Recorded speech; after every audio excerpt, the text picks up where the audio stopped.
को संगठन के एक निश्चित स्तर तक व्यवस्थित करते हैं तो ये पूरी प्रणाली को व्यवस्थित करता है। आपका शरीर, आपकी भावना, आपकी ऊर्जा, सब कुछ उसी दिशा में व्यवस्थित हो जाती है।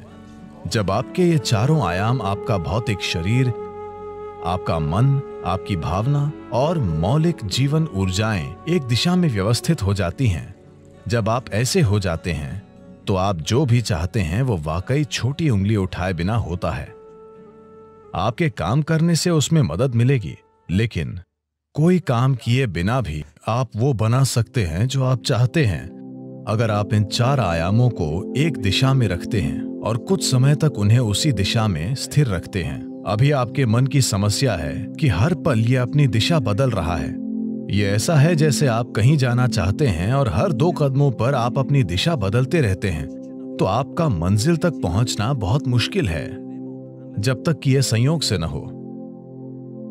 तो अपने मन को व्यवस्थित करना और उससे पूरे सिस्टम को और अपने इन 4 बुनियादी आयामों को एक दिशा में व्यवस्थित करना, अगर आप ऐसा करते हैं तो आप खुद कल्पवृक्ष हैं। Anything that you wish will happen. जो भी आप चाहते हैं वो होगा। जब हम इस तरह समर्थ हो जाते हैं तो ये बहुत महत्वपूर्ण है कि हमारी शारीरिक क्रिया, भावनात्मक क्रिया, मानसिक क्रिया और ऊर्जा क्रियाएं नियंत्रित और ठीक दिशा में हों। अगर ऐसा नहीं है तो हम विनाशकारी, आत्मविनाशकारी बन जाते हैं। अभी यही हमारी समस्या है। जिस तकनीक को हमारे जीवन को सुंदर और आसान बनाना चाहिए, वो सभी समस्याओं की जड़ बन गई है। तो मन को व्यवस्थित करने का बुनियादी मतलब है चीजों को विवशता से करने के बजाय जागरूक होकर करना। आपने ऐसे लोगों के बारे में सुना होगा जो कुछ मांगते हैं और सभी उम्मीदों से परे वो उनके लिए सच हो जाता है। आमतौर पर ऐसा उनके साथ होता है जो श्रद्धा रखते हैं। मान लीजिए आप घर बनाना चाहते हैं। अगर आप सोचने लगेंगे, अरे मैं एक घर बनाना चाहता हूं, घर बनाने के लिए 50 लाख रुपए चाहिए, मेरी जेब में 50 रुपए हैं, नहीं होगा, नहीं होगा, संभव नहीं है। जैसे ही आप कहते हैं संभव नहीं है, आप ये भी कह रहे हैं कि मैं ये नहीं चाहता। तो एक स्तर पर आप इच्छा पैदा कर रहे हैं कि आप कुछ चाहते हैं, दूसरे स्तर पर आप कह रहे हैं मैं ये नहीं चाहता। तो इस संघर्ष में ये शायद न हो पाए। अगर आप चाहते हैं कि जीवन आपके हिसाब से चले, क्योंकि अभी आपकी खुशी और आपकी खुशहाली की बुनियाद ये है। अगर आप दुखी हैं तो सिर्फ और सिर्फ इसलिए आप दुखी हैं कि जीवन वैसे नहीं चल रहा जैसे आप चाहते हैं। बस यही बात है। तो अगर जीवन आपके हिसाब से नहीं चलता तो आप दुखी होते हैं। अगर जीवन आपके हिसाब से चलता है तो आप खुश होते हैं। ये इतना सरल है। तो अगर जीवन को आपके हिसाब से चलना चाहिए तो सबसे पहले आप कैसे सोचते हैं, आपकी सोच में कितना फोकस है, आपके विचार में कितनी स्थिरता है और विचार प्रक्रिया में कितनी ऊर्जा है, इससे तय होगा कि क्या आपका विचार एक सच्चाई बनेगा या सिर्फ एक विचार रहेगा। ये इससे भी तय होगा कि आप उल्टे विचार बनाकर उस विचार के लिए रुकावट नहीं पैदा करते। Is something possible or not possible? Is destroying humanity. क्या ये हो सकता है या नहीं, ये मानवता को नष्ट कर रहा है। क्या संभव है और क्या असंभव, ये देखना आपका नहीं, प्रकृति का काम है। आपका काम है मनचाही चीज पाने के लिए मेहनत करना। अभी आप यहाँ बैठे हैं। अगर मैं आपसे 2 सरल प्रश्न पूछूं, मैं चाहता हूं कि आप बस सुने और उत्तर दें। आप जहां बैठे हैं क्या वहां से उड़ सकते हैं? आप कहेंगे नहीं। क्या आप यहां से उठकर चल सकते हैं? आप कहेंगे हां। इसका आधार क्या है कि आप उड़ने के लिए नहीं और चलने के लिए हां कहते हैं? आधार है जीवन का अनुभव। कई बार आप उठकर चले हैं, कभी उड़ान नहीं भरी। या दूसरे शब्दों में, आप जीवन के पिछले अनुभव को आधार बनाकर यह तय कर रहे हैं कि कुछ संभव है या नहीं। या दूसरे शब्दों में, आपने तय किया है कि अब तक जो नहीं हुआ वो भविष्य में आपके जीवन में नहीं हो सकता है।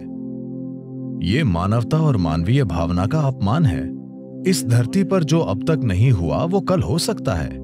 इंसान इसे कल एक सच्चाई बना सकते हैं। तो क्या संभव है और क्या असंभव ये देखना आपका काम नहीं है, ये प्रकृति का काम है। प्रकृति तय करेगी। आप बस देखिए कि आप वाकई क्या चाहते हैं और उसके लिए मेहनत कीजिए। और अगर आपका विचार एक शक्तिशाली तरीके से तैयार होता है, बिना किसी उल्टे विचारों के, कोई ऐसे उल्टे विचार न हो जिनसे विचार प्रक्रिया की तीव्रता कम हो जाए। सबसे पहली और महत्वपूर्ण बात यह है कि आपको स्पष्ट पता होना चाहिए कि आप वाकई क्या चाहते हैं। अगर आप नहीं जानते कि आप क्या चाहते हैं, तो उसे बनाने का सवाल ही नहीं उठता। अगर आप ये देखें कि आप वाकई क्या चाहते हैं, तो हर इंसान यही चाहता है। वो खुशी से जीना चाहता है, वो शांति से जीना चाहता है। In terms of its relationships, वो चाहता है कि उसके रिश्ते प्यार भरे हों, या दूसरे शब्दों में कहें तो कोई भी इंसान यही चाहता है कि वो अपने भीतर सुखी हो और उसके चारों ओर सुख हो। ये सुख अगर हमारे शरीर में होता है तो हम इसे सेहत या सुख कहते हैं। अगर ये हमारे मन में होता है तो हम इसे शांति और खुशी कहते हैं। अगर ये हमारी भावना में होता है तो हम प्यार और करुणा कहते हैं। अगर ये हमारी ऊर्जा में होता है तो हम इसे आनंद और परमानंद कहते हैं। यही एक इंसान की तलाश है।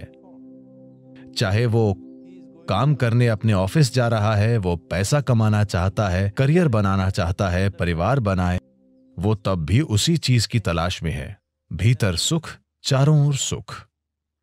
अगर यही हम चाहते हैं तो मुझे लगता है इसे सीधे संबोधित करने और इसे बनाने के लिए खुद को प्रतिबद्ध करने का यही समय है।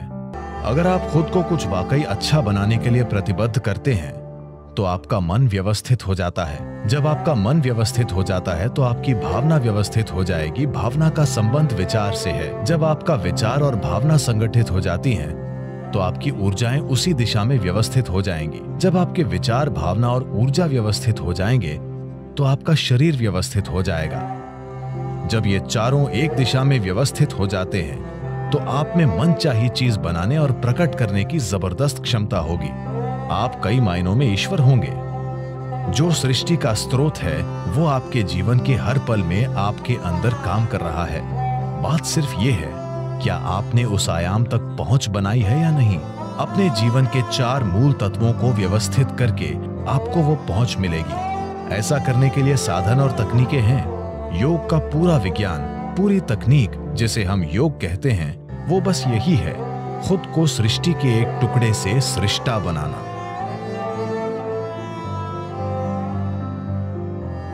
ये मेरी इच्छा और मेरा आशीर्वाद है कि दुनिया में हर इंसान को अपने भीतर सृजन के स्रोत तक पहुंच हो, ताकि वो रचनाकार की तरह यहां काम कर सके, न कि सिर्फ एक रचना के रूप में।